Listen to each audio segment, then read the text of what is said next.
Well, folks, it is official. BioWare's Dragon Age Veilguard is a complete and utter flop. Who didn't see this one coming? Probably EA and BioWare. And then you couple this with the rumor that BioWare's flagship Edmonton studio might be closing next month. And we also have the departure of Corinne Bush, the person who was the director of Veilguard. Now, it's unclear whether BioWare took the trash out or if the trash took itself out at this point. My personal assumption is Corinne Bush was actually fired because you don't get to go and make probably one of the worst performing BioWare games and make all the wrong decisions and get to keep your job. Yes, things are not looking good for BioWare. I'm pretty sure the studio is cooked at this point. Now, it is a good possibility that BioWare can go and snatch victory out of the jaws of defeat with the next Mass Effect game, but quite frankly, I'm not going to go and hold my breath on that one. It all depends on how deep the woke mind virus rot has gone and infiltrated BioWare, and if they have the ability to go and root it out before the next Mass Effect game gets released. And that's a big if they're able to go and complete the game before the studio is shuttered. So, who knows at this point. So, how bad is it at BioWare? Well, we've gotten to the point where EA is actually going and admitting that Veilguard is a failure. EA blames underperformance of Dragon Age and EA FC 25 as it lowers forecast. And what that means is that their projections for the current fiscal year have drastically dropped, just like their stock price. Back in December, EA's stock price was hovering pretty close to about $150 a share, and it's officially dropped to $118.58 a share. And you can see that huge drop has come, well, in the last day. Electronic Arts has lowered its revenue forecast for the current business year, partly due to what is called the underperformance of FC 25 and Dragon Age the Veilguard.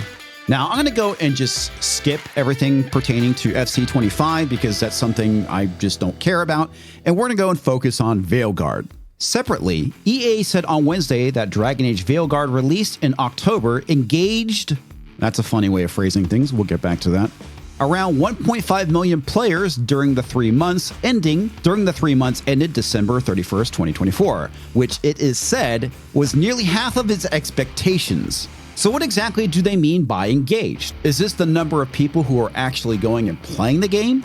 Is this sales? Is this sales including things like Game Pass as well? So we don't exactly have a firm number of the number of units sold at this point. Now, if they're talking that their goal was roughly 3 million units sold, that's actually pretty low compared to other BioWare games.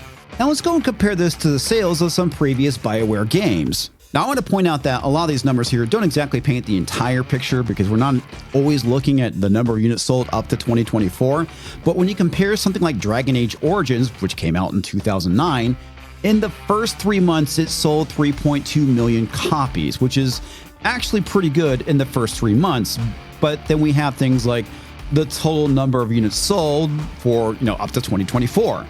Now, if EA is saying that they were expecting to sell 3 million copies of Dragon Age Veilguard in the first 3 months, then yes, this pretty much lines up with previous BioWare games.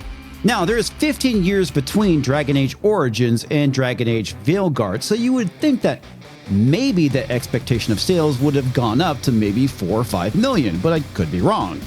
Now let's go and take a look at Dragon Age Inquisition, which came out in 2014, and it sold roughly 12 million copies over the period of 10 years. Okay, let's go and put this into perspective. It took BioWare 10 years and $250 million to go and develop Dragon Age Veilguard.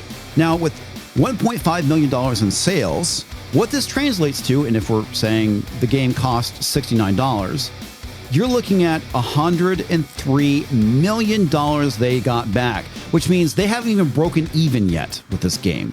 Far from it. So when it takes a company 10 years and $250 million to go and develop a game, you really need to hit it out of the park. Because if you don't, well, obviously you're cooked as a company. And oddly enough, we're seeing the exact same problem going on in Hollywood. Now, granted, it doesn't take 10 years to go and make a movie. It's more like 6 months to a year, potentially, depending on what type of movie you're doing and how much post-effects you have to go and do. That's definitely a factor. But the issue is that these companies are spending way too much money. It doesn't have broad appeal. And then it goes and fails because nobody freaking cares. And it's the reason why both of these industries should really go and just maybe dial things back a little bit. EA now expects net bookings around $2.21 billion for its third quarter and an updated range of $7 to $7.15 billion for the fiscal year, down from $7.5 to $7.8 billion. To go and put things into perspective, they're going to be down $500 million in revenue for the fiscal year. During Q3, we continue to deliver high-quality games and experiences across our portfolio.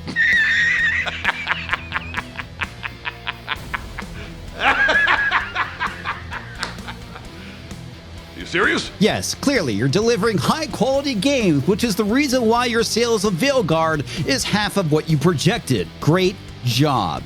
So the question is, will we ever see another Mass Effect game? And at this point, I honestly doubt it. And quite frankly, with the way video games are going these days, with all the identity politics and gender ideology, I honestly don't want it. And it's a damn shame because Mass Effect is probably one of my favorite gaming franchises to date. Anyway, folks, this is where I turn things back over to you. What are your thoughts on this? Do you think that BioWare can go and snatch victory out of the jaws of defeat and release a fantastic Mass Effect game?